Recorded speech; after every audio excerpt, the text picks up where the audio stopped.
You're watching Football Daily, and this week we're looking at 10 transfers which killed a career. 10. Granit Xhaka. Okay, now we're calling this one a little bit early, but Granit Xhaka's spell at Arsenal has been at best underwhelming, and at worst, truly diabolical. The Swiss midfielder, who signed for €45 million in 2016, has routinely made headlines since, with his lack of discipline and worrying defensive performances, earning 29 yellow cards and 2 reds in 108 Premier League appearances, with his current rate of 2.7 fouls per game in 2019-20 an all-time high.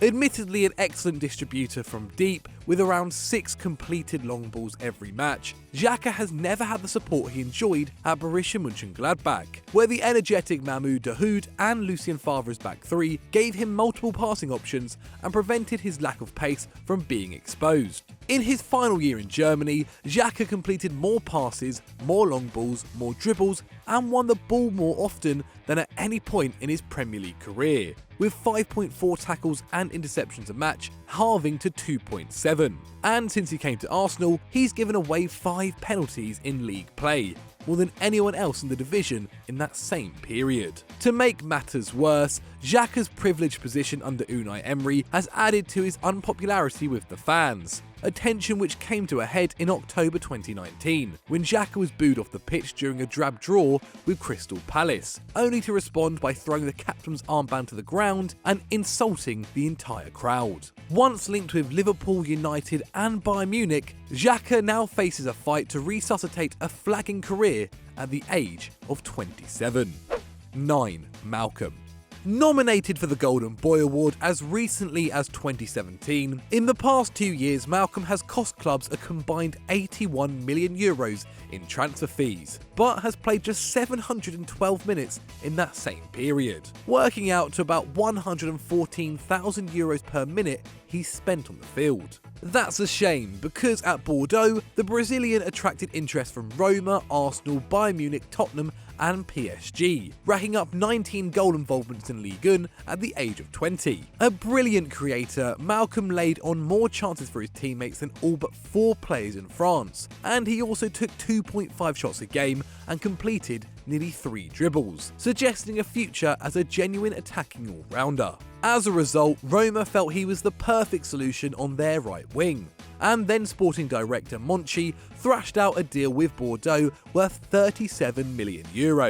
However, at the last moment, Barcelona offered an extra €4 million, and with the Giallorossi fans waiting at the airport, Malcom got on a plane to Catalonia, a strange move given that the Barcelona switch meant competing for minutes with Messi, Suarez, Dembele and Coutinho for a spot in the starting 11. Roma were so outraged that they considered legal action, but must have taken satisfaction in Malcom's relegation to the sidelines of the Camp Nou, making 6 starts all year. And though the following summer again saw links with European superclubs, the only team willing to offer Barcelona their money back was Zenit St. Petersburg, who at the time of writing have given Malcom just 64 minutes in 14 weeks.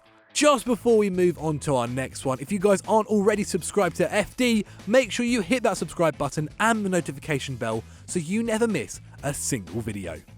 8. Radja Nainggolan. By the time Radja Nainggolan joined Inter Milan in 2018, he was already 30. So it's perhaps not surprising that the Belgian was underwhelming at the San Siro. Signed for a massive €38 million, and with Nicolo Zaniolo going the other way, Nainggolan racked up 6 goals and 3 assists in his single campaign, but saw declines across the board from his time at Roma, with fewer dribbles, key passes, long balls, tackles and interceptions than he'd managed in his final year with the Giallorossi. But it wasn't just a failure on football terms. Nainggolan also sacrificed his reputation in the course of the move. The midfielder had missed just 14 league games in 4 years at Roma, leading by example and helping the team finish in the top 3 all 4 times. He made the Serie A team of the season in every one of those campaigns, but while bad behaviour off the field was tolerated as long as he was one of the best in his position, his conduct declined along with his form in Milan. Nainggolan crashed his Ferrari within weeks of his arrival at the Nerazzurri, and exacerbated the situation by posting videos of himself smoking and drinking on Instagram, by skipping physio sessions while sidelined with injury, and routinely routinely turning up late to training, prompting his new side to suspend him. Left out of the Belgium squad for the 2018 World Cup, Nainggolan lost his status in both international and domestic football within the course of a year, and Inter sent him out to former club Cagliari on loan for the 2019-20 season. 7. Grzegorz Krychowiak. Many managers try to take a former player with them when they join a new club, but Unai Emery is worse at it than most. The Spaniard brought Denis Suarez to Arsenal on an ill-fated loan in 2019, but at least that was temporary, unlike Grzegorz Krychowiak's move to PSG from Sevilla in 2016. The Pole recorded around 7 tackles and interceptions a game during his time in Spain, won consecutive Europa Leagues, and was even named in the Spanish team of the season in 2015. So when Emery pushed the French giants to pursue him, the club were willing to part with €28 million to get the deal done. However, Krychowiak was moving from a team with 49% possession to one with 62, and suddenly his ability to win the ball was less important than what he could do with it. Having convinced the player to leave a quality club for the Parc des Princes, Emery immediately betrayed him, giving the defensive midfielder only 659 league minutes, before loaning him out to Premier League strugglers West Brom after just 12 months, where Krychowiak was relegated in 20th place. The player has since denounced his former coach for lying to him and left Paris permanently in 2018, joining Lokomotiv Moscow for €10 million, where he lines up alongside fellow big club cast-offs Benedict Howardez and João Mario. 6. Jack Rodwell.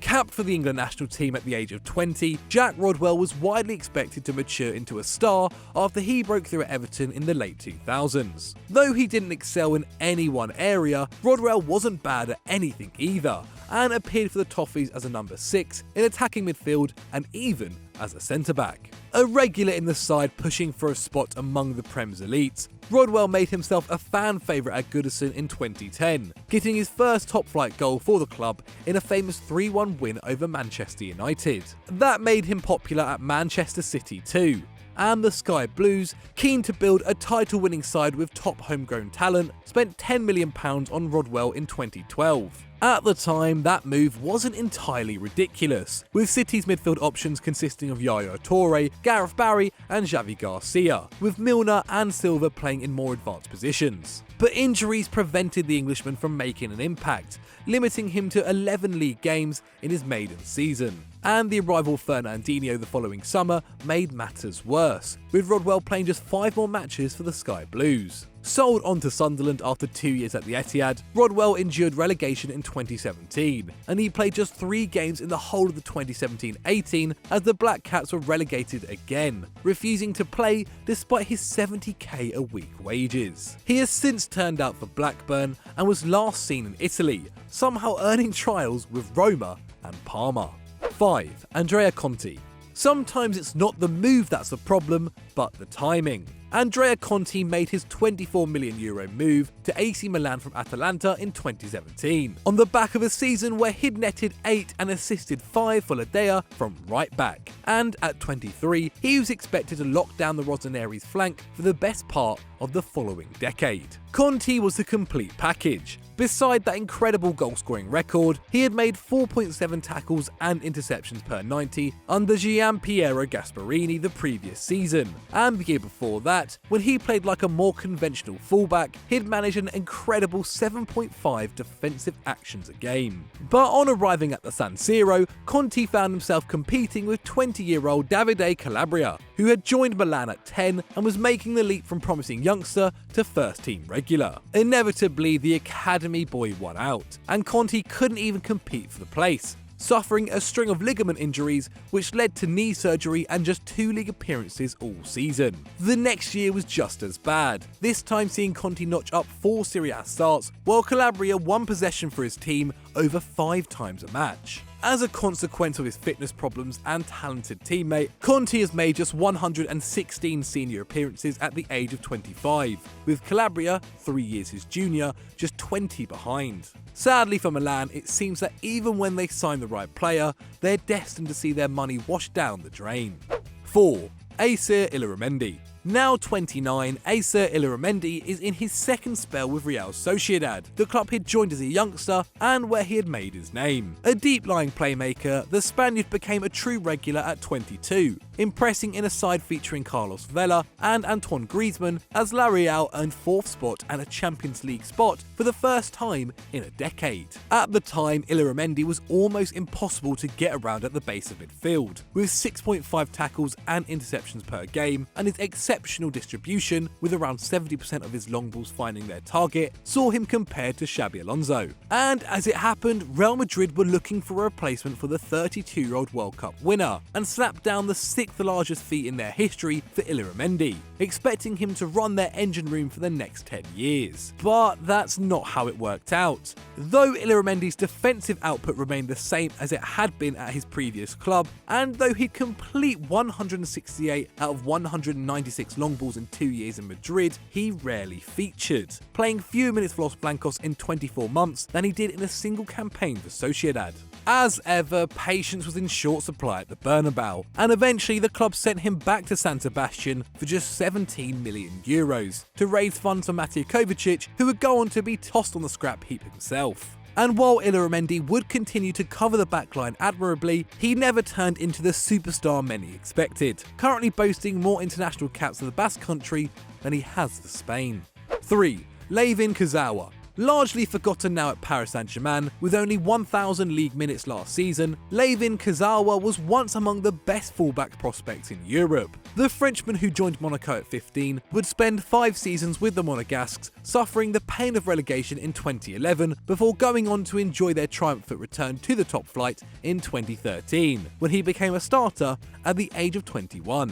The young Kurzawa combined excellent athleticism with strong anticipation, winning possession for his side 5.5 times a match, with an incredible 3.2 interceptions a game, and helping Monaco maintain the best defence in France, conceding just 26 goals in 38 games in 2014-15. However, his contribution wasn't simply defensive, with 1.5 chances created per 90 and 1.8 dribbles, ranking first and second among league and fullbacks respectively. So it was natural that PSG wanted the player to improve their rearguard and weaken a rival, paying 23 million euros to take him to the Parc des Princes. Incredibly, Kurzawa would pick up 3 goals and 5 assists in 1,200 minutes in his first year in the capital. But despite those exceptional attacking numbers, he never became a regular starter, making just 64 league appearances in the 4 full seasons since then, 42% of the matches available. PSG would go on to make moves to Juan Bernat and Yuri Bashici in search of a solution at left back,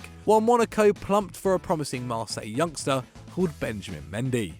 2. Jackson Martinez. Once among Europe's most consistent hitmen, Jackson Martinez is a joke these days, mostly remembered for a debate between Arsenal fans over whether he was 28 or 29, and how time works. But at least back then, the Colombian was on the minds of European football fans, having spent 3 years with Porto, in which he scored 94 goals in 143 appearances and won a title. The top scorer in Portugal 3 seasons running, Martinez was still viewed as something of a risk until the 2014-15 campaign, when Porto reached the Champions League quarter-finals. With 8 goals in 10 games at the very top level, this was finally proved that Martinez could cut it against elite opposition. And while Arsenal, as usual, balked at his hefty price tag, Atletico Madrid returned to the club where they'd found Radamel Falcao, paying 35 million euros to make Martinez the second most expensive player in their history after El Tigre. But Diego Simeone's transfer record has long been patchy, and Martinez failed to get used to Atleti's focus on the collective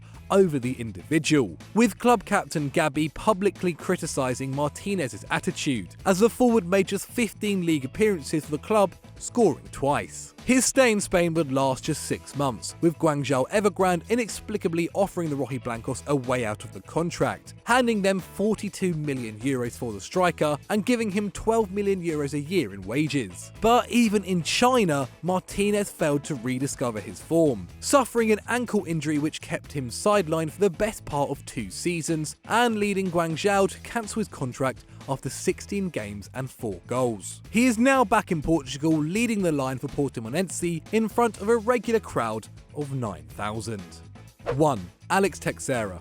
You may remember Alex Teixeira's name from the 6 months when he was linked with Liverpool back in 2016. But what you may not remember is that the Reds made a €32 million bid for the Brazilian, with Jurgen Klopp wanting to make the then 26-year-old his first signing at Anfield. And to be honest, it wasn't undeserved. Teixeira had been at Shakhtar Donetsk for nearly 7 years, winning the title in his first 5 campaigns, and had finished as the Ukrainian league's top scorer in 2014-15, netting an excellent 17 goals in 22 games from attacking midfield. But as good as that season was, it was 2015-16 which would earn the former Vasco da Gama man continent-wide recognition. In just 15 league matches, he racked up 22 goals, adding another 3 in the Champions League group stages, and Liverpool felt he was the ideal man to reinforce an attack then led by Christian Benteke. However, when Klopp's offer was rejected by Shakhtar, Teixeira refused to wait for the summer, and instead accepted a move to Chinese side Jiangsu Suning the following month. Amazingly, despite leaving halfway through the campaign, he would still end up Ukraine's top scorer again. Now 29, Teixeira has spent 4 seasons in the Super League, netting 47 goals in 98 games. That's 0.48 goals per match, barely better than the 0.46 he managed at Shakhtar. Meanwhile, Liverpool, still seeking a wide forward, took a gamble on Southampton's Sadio Mane. We don't need to tell you how that one worked out. So those were our 10 transfers which killed a career, but have we missed any out? Please let me know in the comments below. If you've enjoyed this video, please click on screen for more, and don't forget to like and subscribe.